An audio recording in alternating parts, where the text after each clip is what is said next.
This is J. Krishnamurti's first public talk in Madras, 1977-78.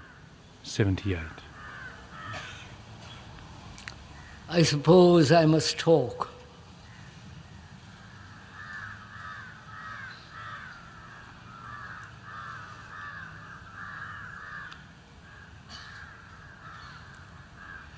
To communicate with each other is quite important. Unfortunately, we must use words. And we rather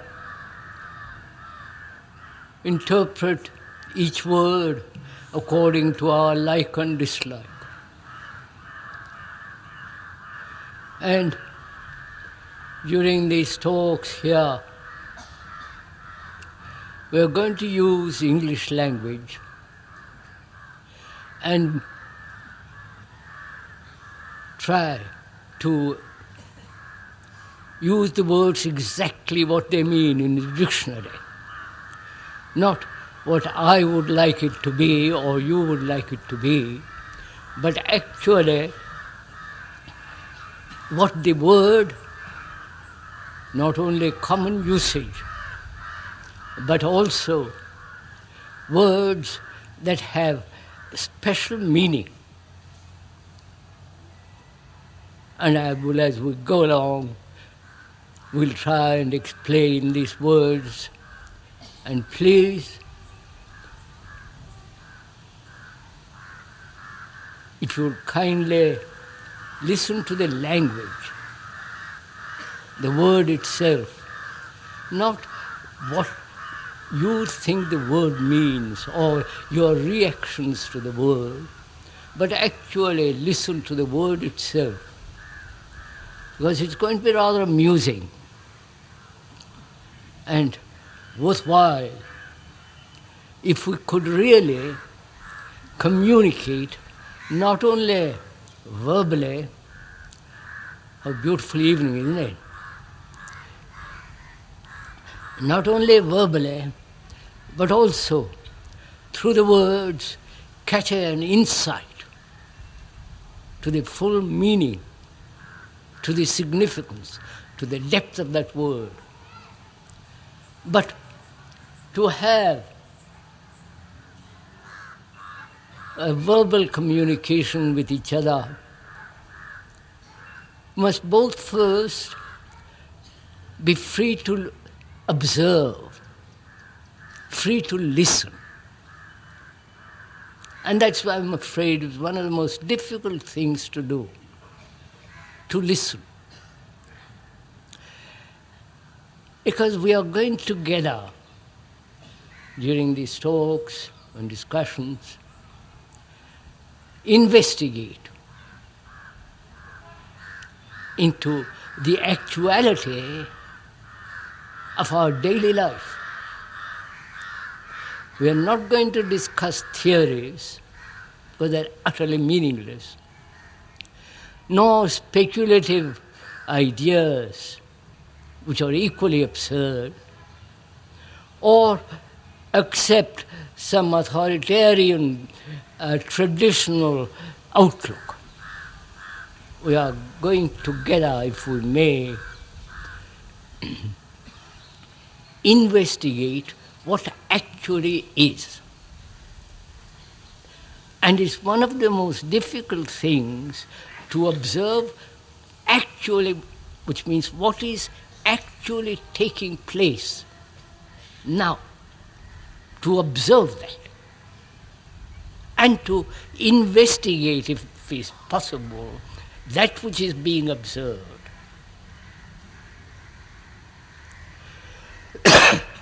To observe, one must be free. That's an obvious fact. If I want to observe the beauty of the evening, the light on the clouds, and looking through the leaves at the blue sky, you must be free to look. You mustn't be preoccupied. You mustn't be concerned with theories of how to look, how to paint. You must look. So, what we are going to do, if we may, this evening and the following evenings, to learn the art of investigation into the actual, not into what you experience, which may not be true, or your religions and all the rest. We're going to investigate all that. But what is absolutely necessary to examine, to investigate, to explore, there must be freedom. If you are tied to a particular belief or to a particular dogma, to a particular tradition, and are bound by it, intellectually as well as emotionally, or tied so deeply in our daily life, then you can't possibly investigate, obviously. It's like an animal that's being tied to a post, and it can only wander within its radius of the length of its rope. So what is important, if I may suggest, and I hope you will follow this, to examine, to explore, there must be freedom. That is, you are exploring now, not when you go home or when you feel inclined, but sitting here, talking over together, communicating with each other. We are actually investigating. This is one of the most difficult things to do, to observe, to examine, to explore what is actually going on. Of course, you cannot possibly explore or investigate politically. That's absurd. Nobody can do that because everything is so uncertain, lopsided, crooked, dishonest, theoretical. So it becomes impossible. Nor the economic condition of the world as it is, because there are constant changes going on. But we human beings, we are riddled with our problems. Not only political, economic, but social, individual, relationship with another. And if we are really very, very serious and honest, inquiring into what is truth. You know, it's one of the most extraordinary things, if you go into it. If you're really seeking truth, compassion, that which is timeless, if you are really deeply concerned and persistently understand what is implied in that pursuit, you are never alone. You understand? When you are seeking truth, you are never alone. You are never lonely. You are not approaching as an individual.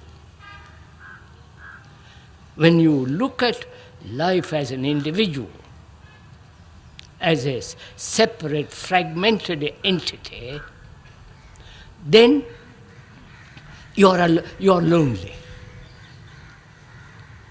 which we'll all go into presently, all this. So, first, if we may repeat again, to investigate, to observe, to listen, one must be free. Not freedom isn't at the end, but at the beginning. If you are not free, you cannot examine, obviously. It sounds very simple, but it's very, very complex. Because our minds, our brains are so conditioned. And it's impossible, almost impossible, to listen, to investigate without the pressure, without the distorted outlook. So that is our first concern. If you are at all serious, if you want to go into this matter deeply, that one must be free from prejudice, from your own particular experience, from your own dogma, belief, or your innumerable conclusions. So one must be free of all that to examine, right? Are you free now to examine what we are going to look at? So that is the first thing, if I may keep on insisting on it, that as the world is so utterly confused, and each one of us, if we are honest and observing our own actions, we're also very confused, uncertain. And that's why there is the increase of authority, increase of gurus, increase of those who are certain that they know. So you are caught in all this, which prevents you to examine logically, reasonably, sanely. So these are the things we require to examine. Freedom.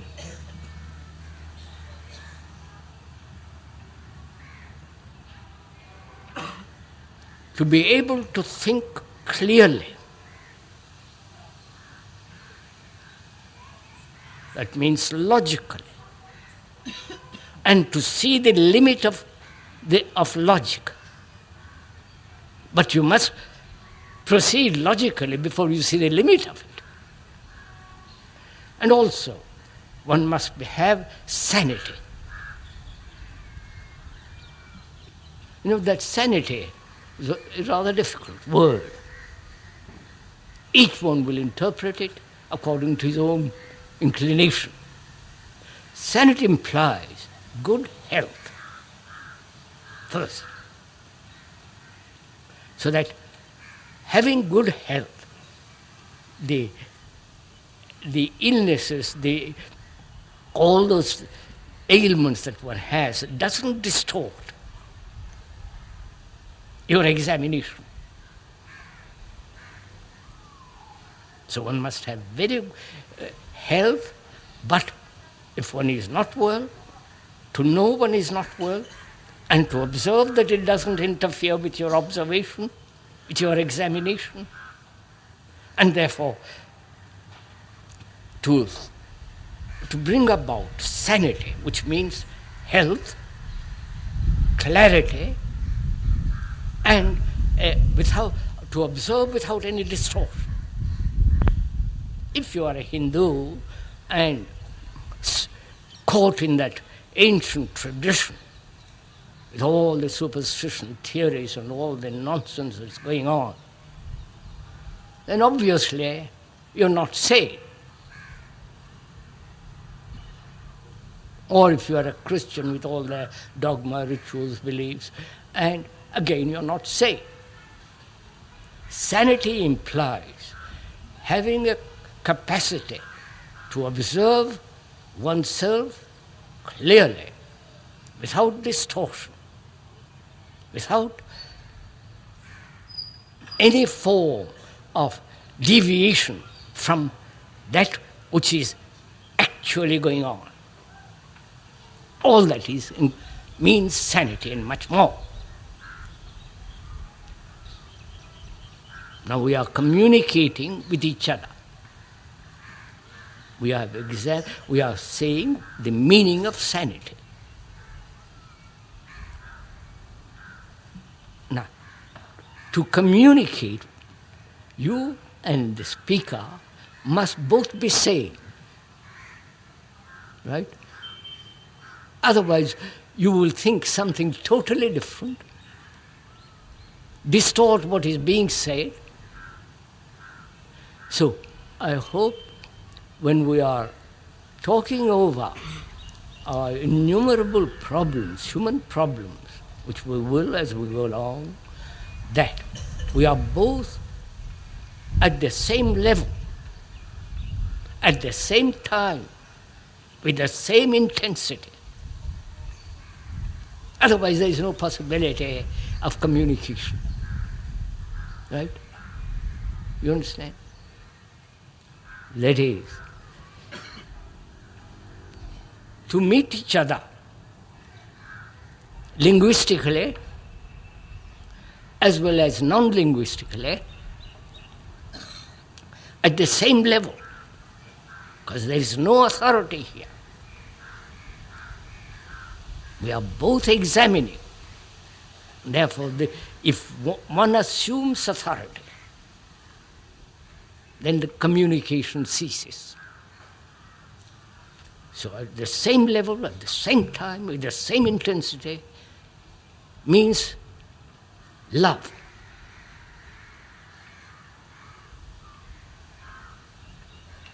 Otherwise you can't meet. You understand? It's simple, but very complex to go into it. Because after all, what is love? I'm afraid there is no such thing in this country.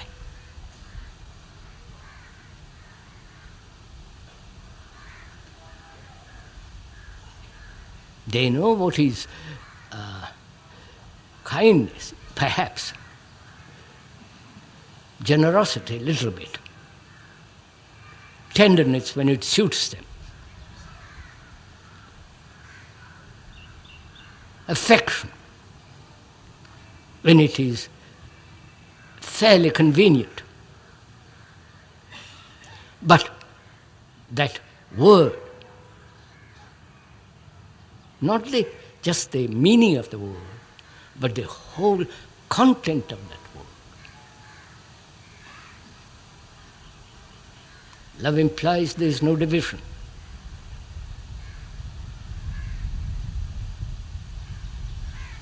Love implies that all forms of jealousy, antagonism, vanity, and so on have gone from one's heart. So, love is when there is communication, to be at the same level, at the same time, at the same intensity. And that's what we mean by communication. So, we'll begin.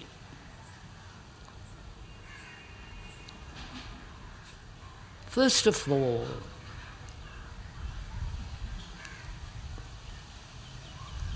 we must understand each other very clearly.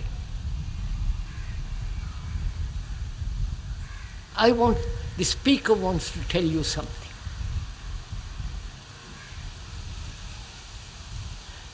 To him that is very, very important. And being important, it's very serious. Not casual seriousness, but persistent and continuous seriousness.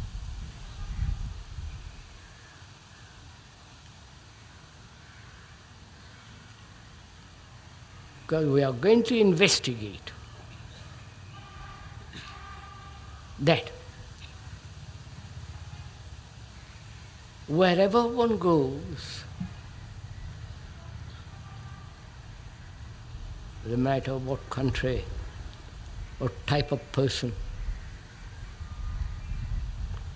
be it scientists, philosophers, so-called religious leaders, businessmen,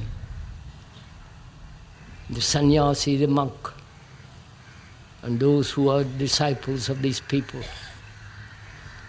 There's a common factor throughout the world is that human beings suffer, uncertain, in agony, in despair, lonely, anxious, frightened. And that is the common factor. If you really observe, whether you may call yourself a Hindu, a Buddhist, a Christian, or this or that, but behind that screen of words, one is anxious, one is frightened. There is no happiness. There is constant struggle, bringing about great self-importance, self-centered activity. This is the common factor. So, you are the world, and the world is you. Right? Not, please understand this, not as words or theories, but as an actuality.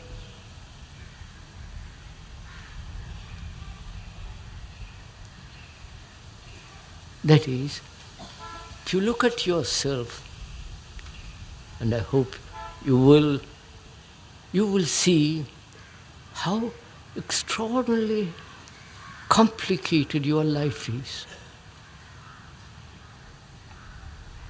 How extraordinarily uncertain it is. There's always anxiety, jealousy, confusion, misery. This is a fact. This is what is actual. All the theories about them, what you should do about them, how to deal with them, are all unnecessary. As long as you live in the world of theories, as I'm afraid most Hindus do, that's a marvelous escape. As long as you are dealing with theories, you will never face the actual. When you do face the actual, then you realize that you are like the rest of the world. And that brings you an extraordinary sense of communion. You understand this?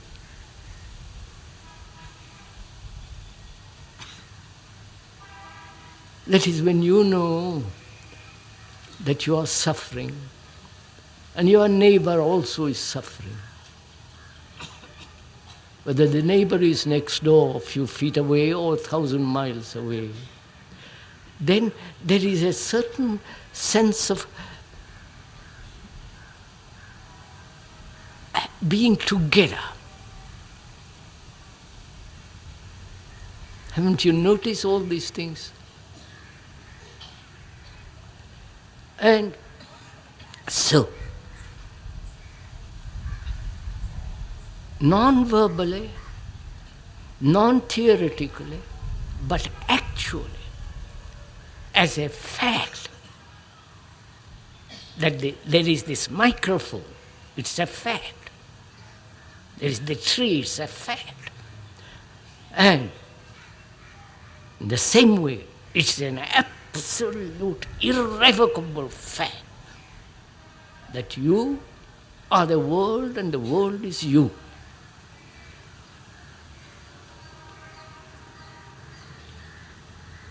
Do you see this? Do you see the actuality of it? Not the theory of it.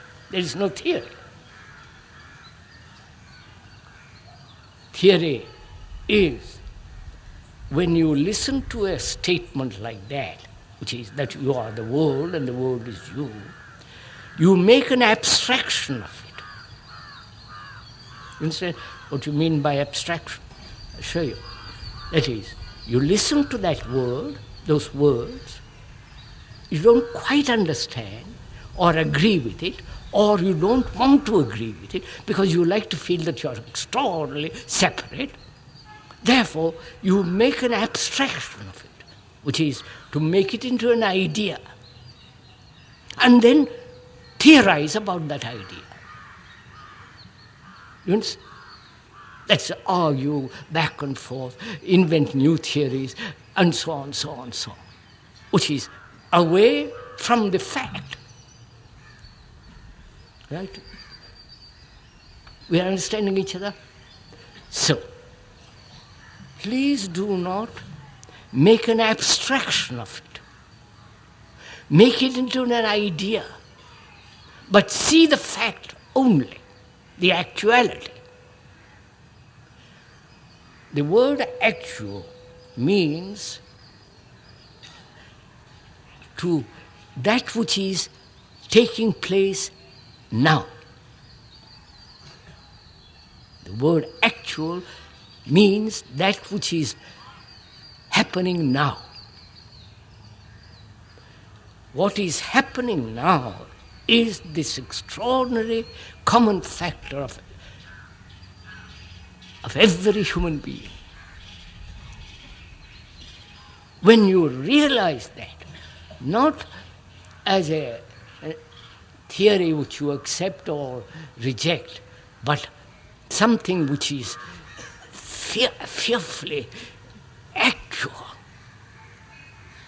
then your whole attitude towards life changes. Then you are not alone. Because you are like the rest of humanity, which means you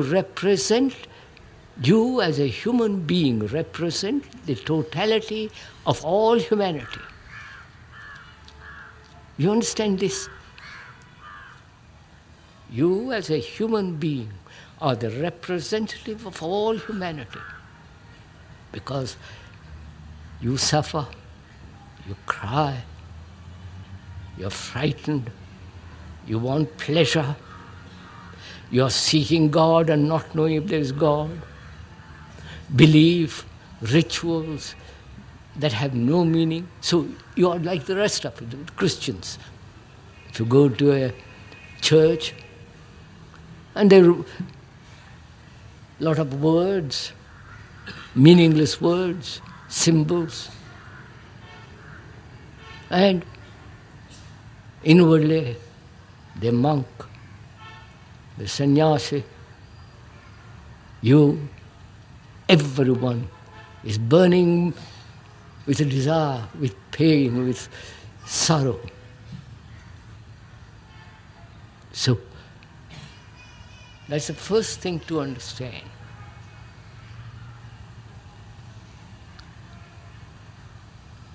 That you are the world and the world is you.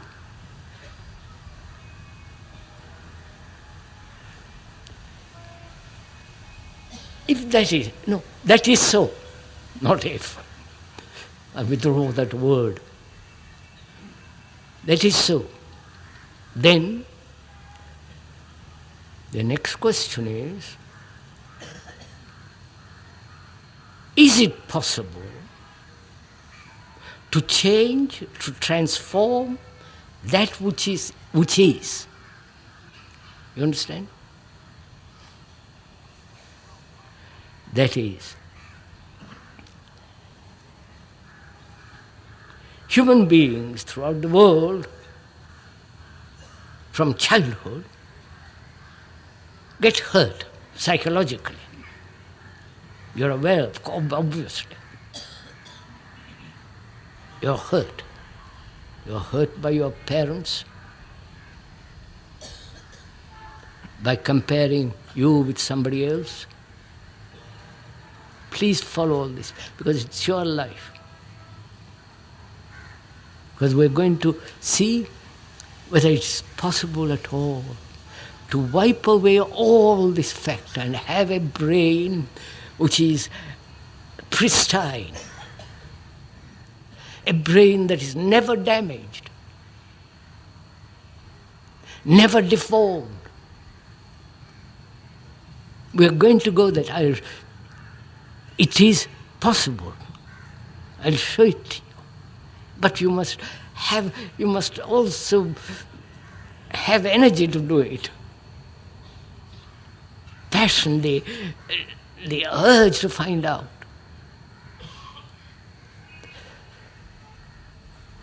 So as we were saying, every human being right throughout the world, from their childhood, psychologically are wounded. Aren't you?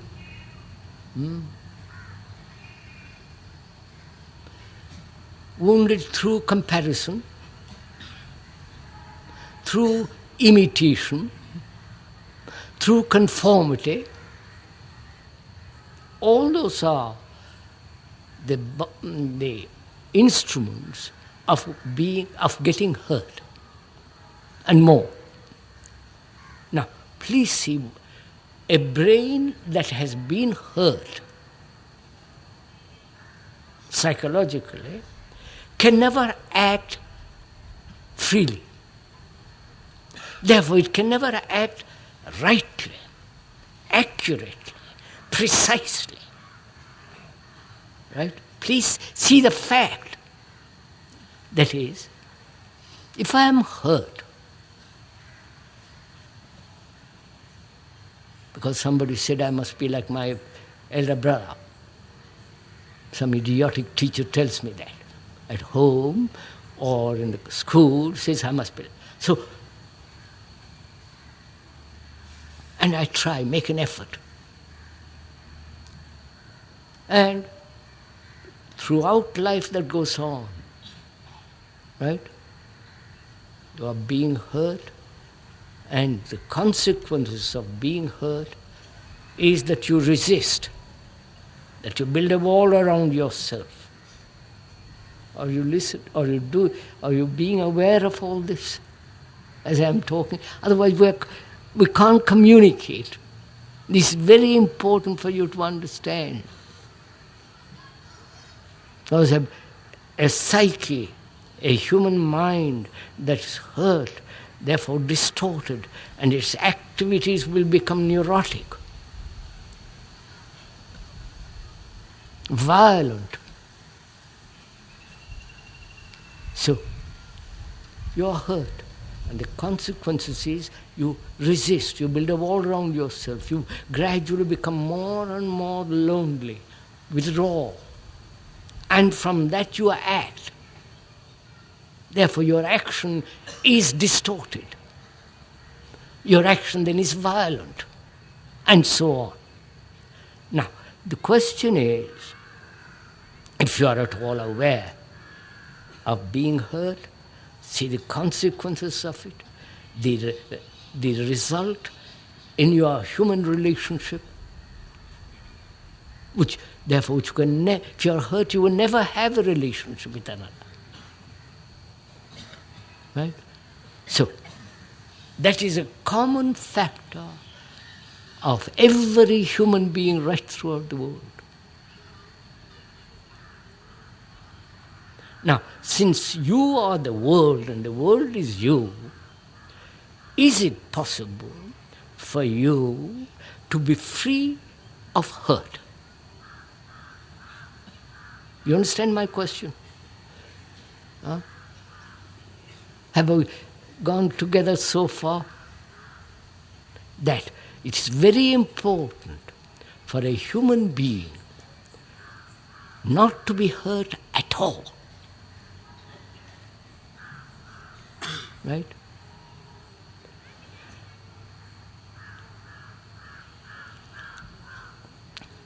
Now, what is hurt? Please examine. What is hurt? And who is hurt?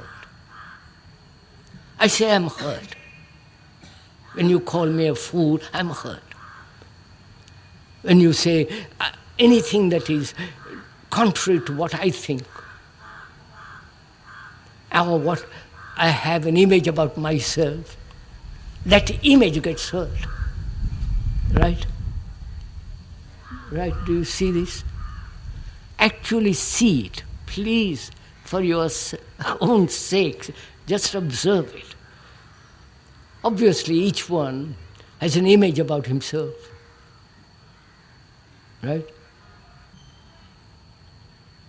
That you are clever or not clever, that you have a certain status. You know, I don't have to go into all that.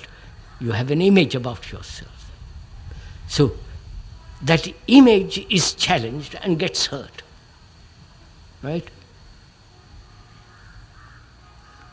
And is it possible not to be hurt at all? You know, how can you love somebody if you are hurt? You understand? How can you have sympathy, care, affection when you are hurt and frightened to be hurt more? So it's very important to be free of hurt, which means to be free of the image which you have about yourself.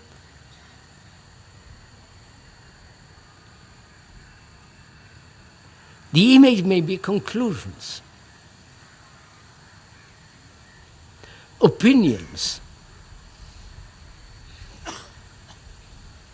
Your perception of yourself as being somebody or not being somebody. So can you, please listen, can you live without any image at all?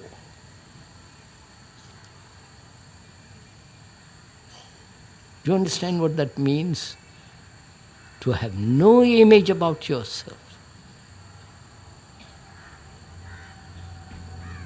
That doesn't mean that you are lost, that you become insecure, uncertain.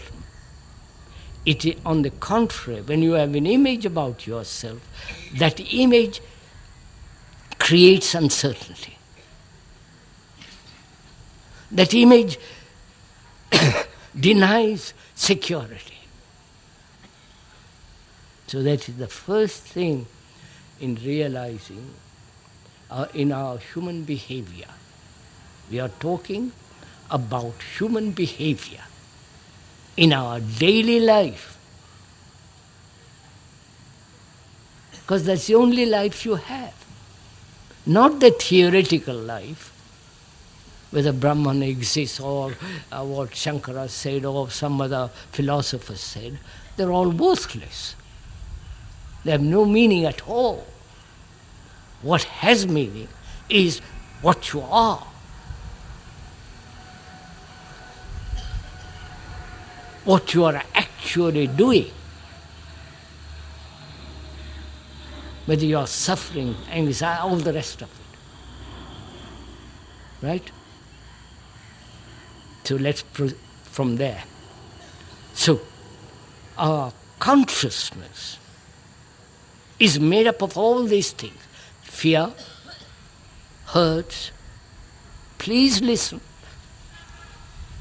It is not something mysterious, your consciousness.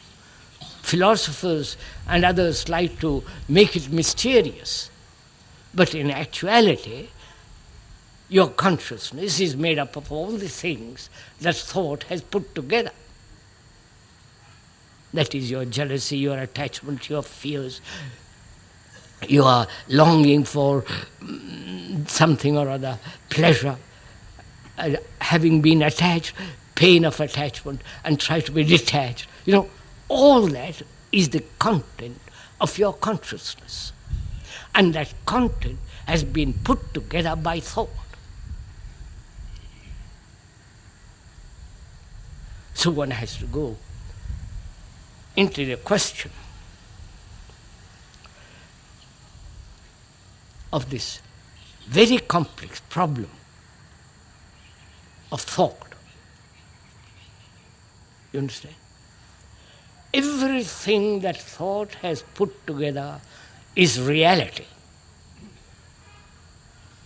This is a reality, the microphone, because thought has gone into it, put it together, and we name it as microphone, right?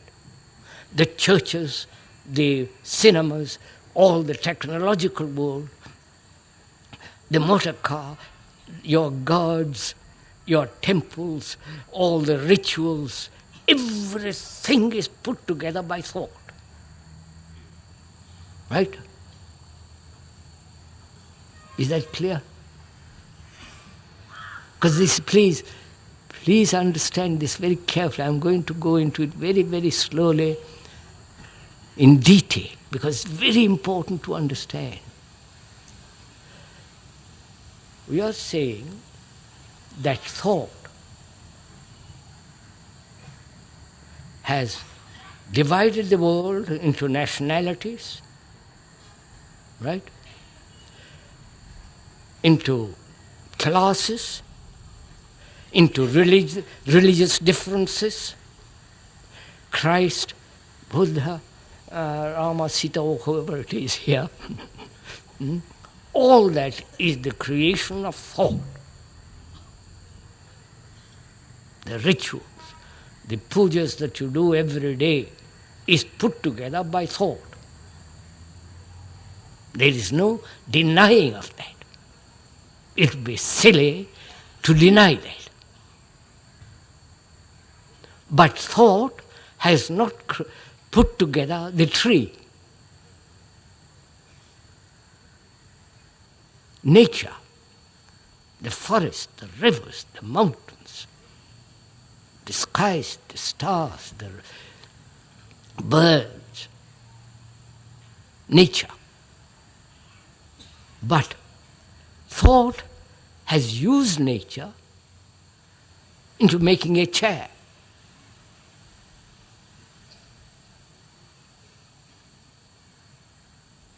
Chair, microphone, all that, petrol, car, you follow? So please see the difference. That thought, whatever it has created is reality. This is a reality. You can't dodge it. And thought also created illusions, which is a reality. All the gods which are illusions created by thought are reality. The temple there in the corner is a reality. But it's the product of cunning thought. And thought has not put together nature, the universe. Right? Be very clear on this. And also thought has created the illusions that one lives with. Right? So, thought is the response of the brain that has recorded.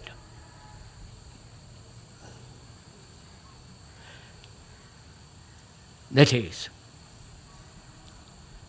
the function of the brain is to record. Right? If we did not record, you would have no thought.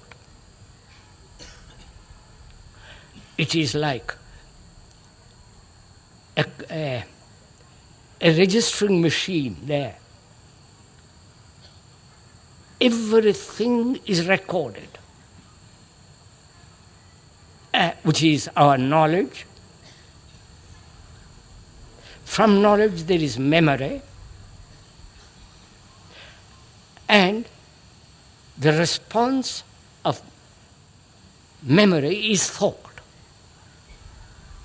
These are facts.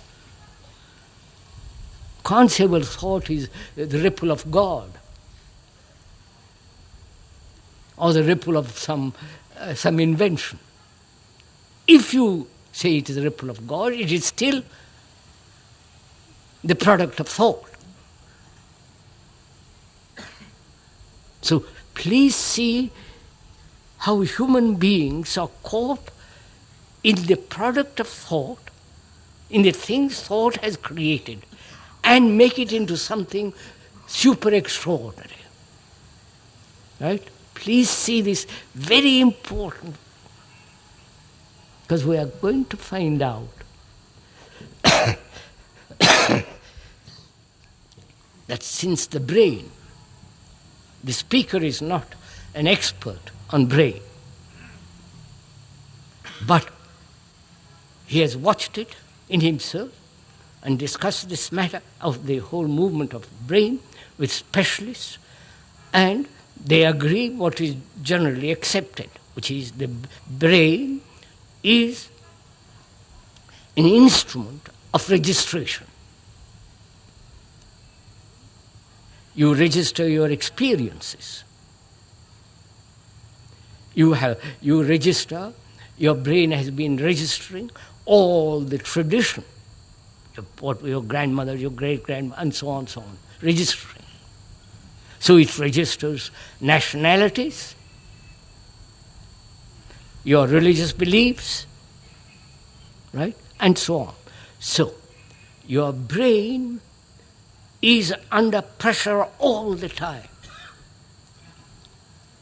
right?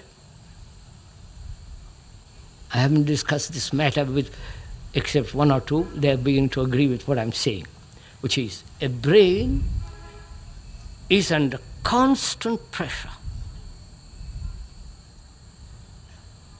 All propaganda is pressure, right? When you say, I believe in God, it is the result of pressure.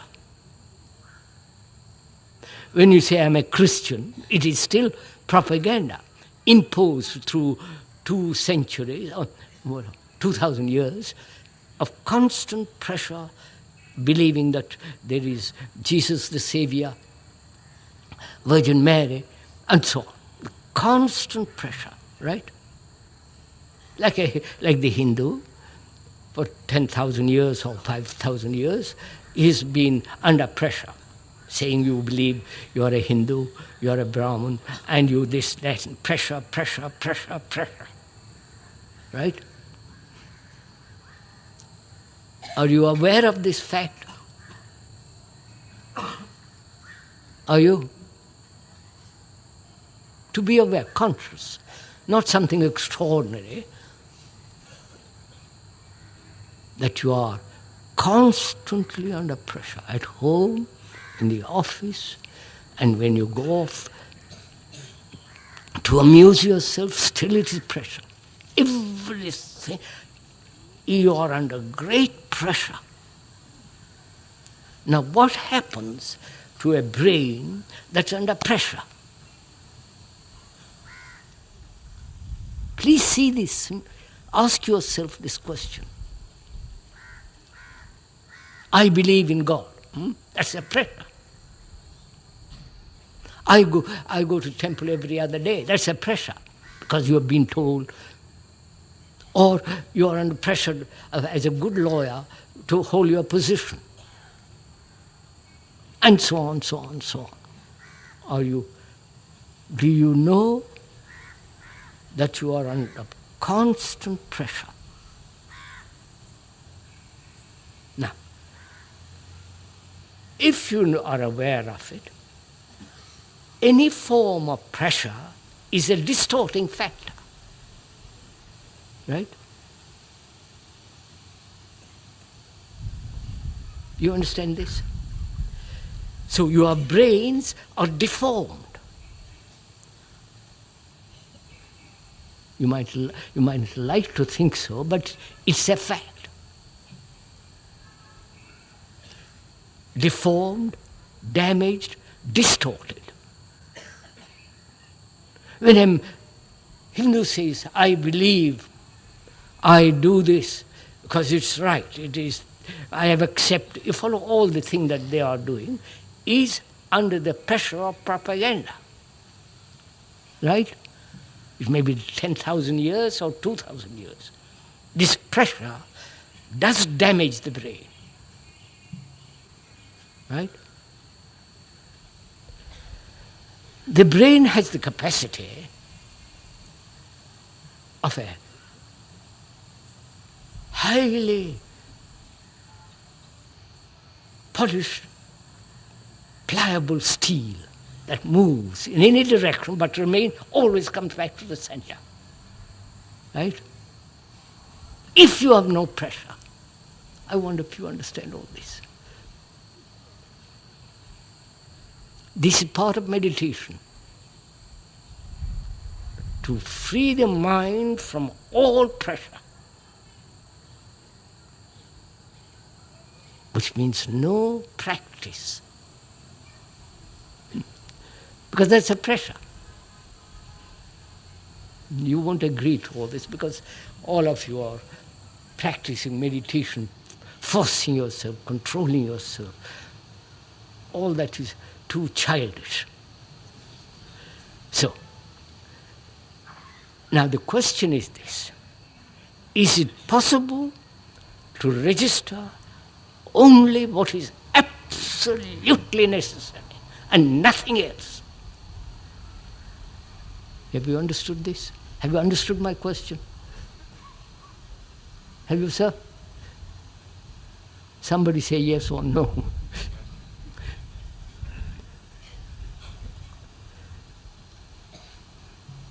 Are we working together? Yes? Or are you just listening and meaninglessly going away afterwards? Are we working together? Come here. Are we working together to find out the full significance of this word pressure on the brain? You understand? Then the problem arises. Why should there be registration at all?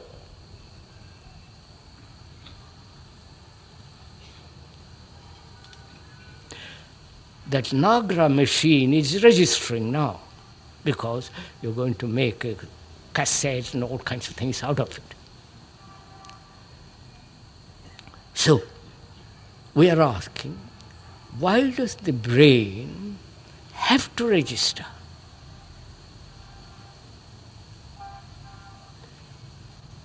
Please inquire, find out. I'm going to go into it with you. Because it's very important to have a brain that is not damaged, to have a brain that is not distorted, deformed through constant pressure. If you have deformed brain, damaged brain, then your actions are crooked, untrue. You follow? There's no validity in your action. It's like a diseased man trying to be healthy. He is diseased. Therefore, he must clear up the disease, then he'll be healthy. So in the same way, we are saying, is it possible to register only that which is absolutely necessary. I'll show you. Let us go into it. Because then you have a mind, a brain,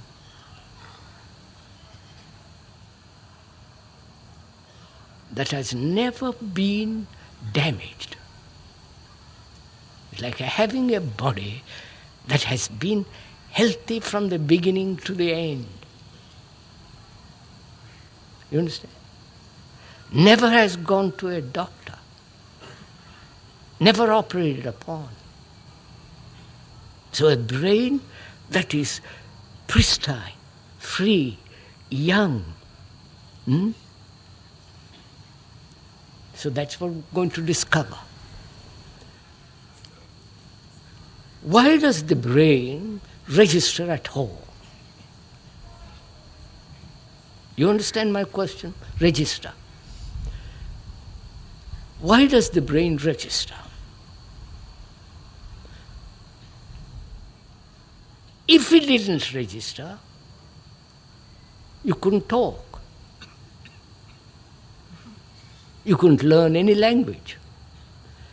You couldn't have any technical knowledge. So, the brain registers because it finds in the registration security. Right? I'm going to explain. See first statement. That is, the brain can only function healthily, happily, sanely when it's secure. Right? Like a baby, it must have security. Every mother will tell you. So, please listen to it, and then when we're going to have a discussion, you can bring it up. I don't think you will bring it up at all, because I'm going to make it very, very clear. The brain can function happily, easily, without effort, if it feels completely secure. Right? So, it has found security in knowledge. Right? Knowledge being technological knowledge, in book knowledge. So it says, as long as I have knowledge, I'm secure. Right? Which means knowledge implies accumulating information and gathering information, storing it up as memory, and in that memory it is quite safe. That is, if to be safe in this world economically, I must become a doctor, a scientist, a lawyer, a businessman. There is certain security. Right? Are you following all this? No? And that same security has spilled over into the psychological security. You understand? No, I see you don't understand. Let me explain. Huh? Huh? What's that? I'm going on. I want you to understand what I'm saying, not just rattle along.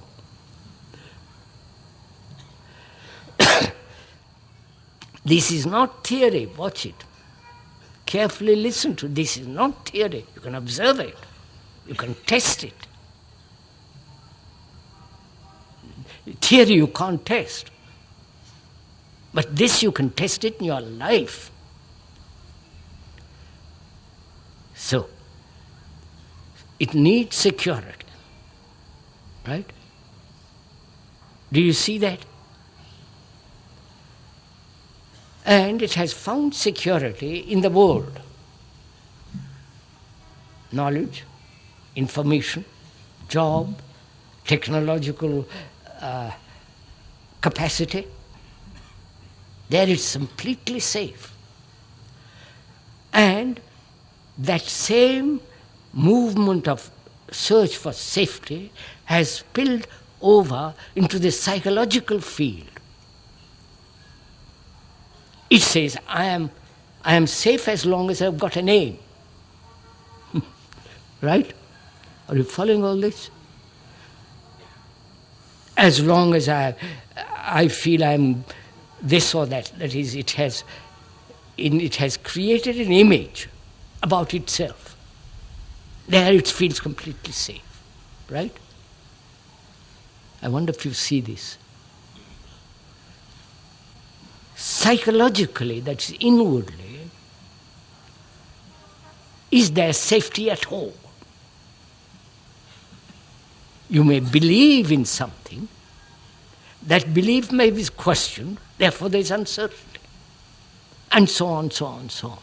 So we are saying, is there security in your psychological world, in your world, inside world? Is there security in your gods, in your theories, in your going to the temple every other day or whatever you do, puja or all the rest of it? Is there security? Be tremendously honest about this.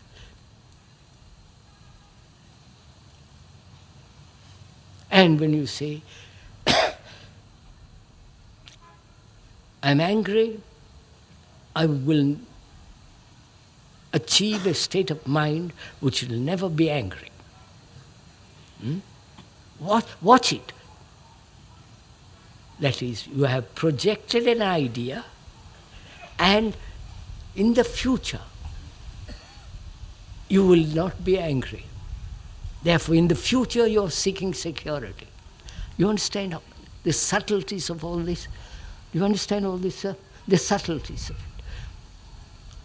So, we are saying, register only what is necessary, language, technological information, and don't register anything else. Your hurts, your attachments, you follow?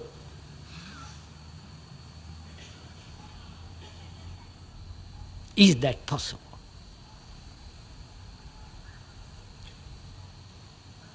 First, see the problem. Don't say yes or no. Because I'll show you, if we'll go into it, that it is, one can do it. I'm asking, why should the brain register your hurts? You understand? I started with that. Your hurt from childhood. Why should that brain register the hurt at all? Is it possible not to register your hurt? Is it possible not to register this tremendous attachment? Attachment to your wife, to your house, to your gods, to your theories. Attachment, being attached. And that attachment is a pressure. Right? And therefore, it is damaging your brain.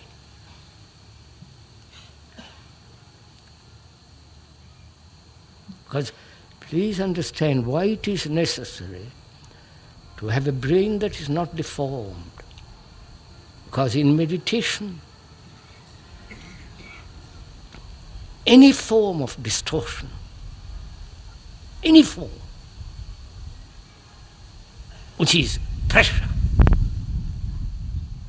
prevents the clarity of perception of truth.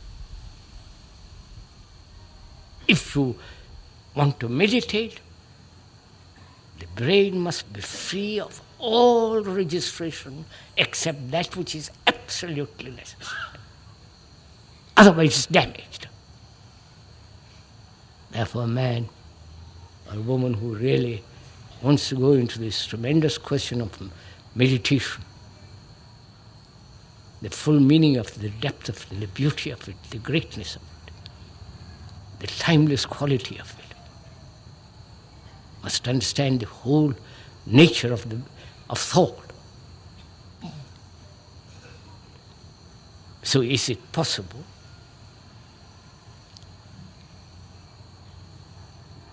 not to register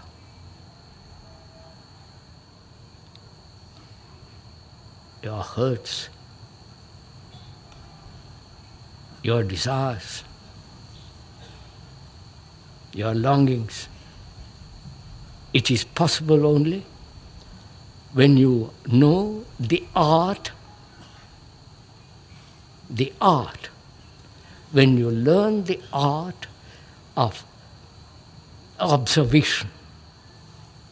The word art means to put everything in its proper place. The true meaning of that word, dictionary meaning, from Latin, Greek and so on, that is to put everything in its right place. Then you have order, right? Do you understand this? If you put your socks, your shirts, your trousers, your ties, your saris, or whatever it is, in the right place, you can go to the right, there is no need for searching, wasting your energy. Everything is in order. So similarly,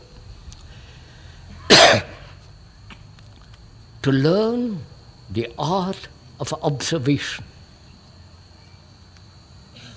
to learn the art of observation, to register and not to register. You understand? I wonder if you capture this.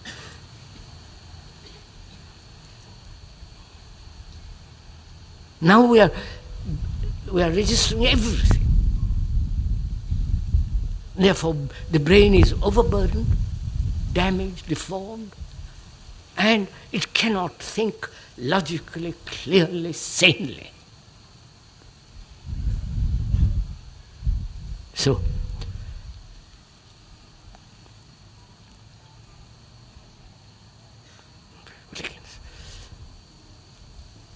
I must stop because it's time. But let's go briefly into the learning the art of observation. To observe, to see, to observe, it's again very simple. To observe, you must have clear eyes, right? To look at the trees, you must have unclouded eyes. You may have to wear glasses, but it makes your eyes see clearly, right? So, to observe the outward things of life, right? How the world is divided, why it is divided, the Hindu against the Muslim against somebody else, you follow? To observe all the facts, what is actually happening, which doesn't demand theories, but it requires that you observe. So, from observing from the outer, you come to observe the inner. But if you do not know how to observe the outer, you have no criterion to, if you are observing correctly in yourself. You understand how important it is to start observing the outer and from the outer moving to the inner, not moving suddenly to the inner, because you may be misjudging. So one has to learn the art of looking, observing. You cannot observe what is happening actually in the world if you are attached to one particular part of that world, right? If I am attached to this country, saying I am a Hindu, I am proud of being Hindu, I am an ancient blah, blah, blah, blah, all that, if I am attached to that, I cannot possibly observe the division that's going on in the world, the Arab, the Jew, the communist, the socialist, and so on, so on, so on. Right? So, to learn to observe without personal distortion entering into the factor. Right? Can you do it?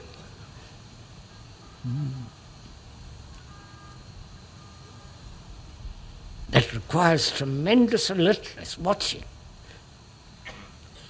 Then, to observe what is going on inwardly. What is actually going on. This becomes extraordinarily interesting. Now, which is, I must stop. Nearly 7:15. I'll just briefly go into it, we'll continue tomorrow. Can you watch, can you observe inwardly what actually is happening? Actually at the moment of happening. Not after the event. You understand my question? That is, to observe my violence, right? Violence in different forms. I won't go into that. We'll go discuss it much more in detail tomorrow, if you want. That is, to observe that which is actually taking place, which is at the moment of anger, right? To observe it. Not after or train your mind so carefully that you watch before it happens.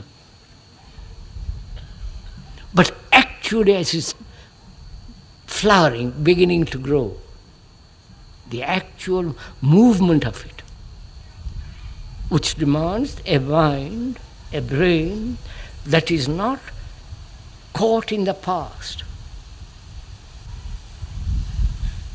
which is not slave to words, which is violence. That very word is a distorting factor. And therefore when you observe with that word, you've already distorted it. You understand how subtle. So to learn the art of it. Therefore, you are watching the movement which is out of time.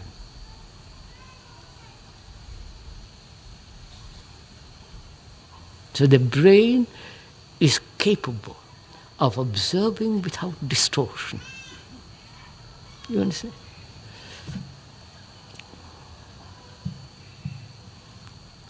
So we will continue tomorrow, if you will.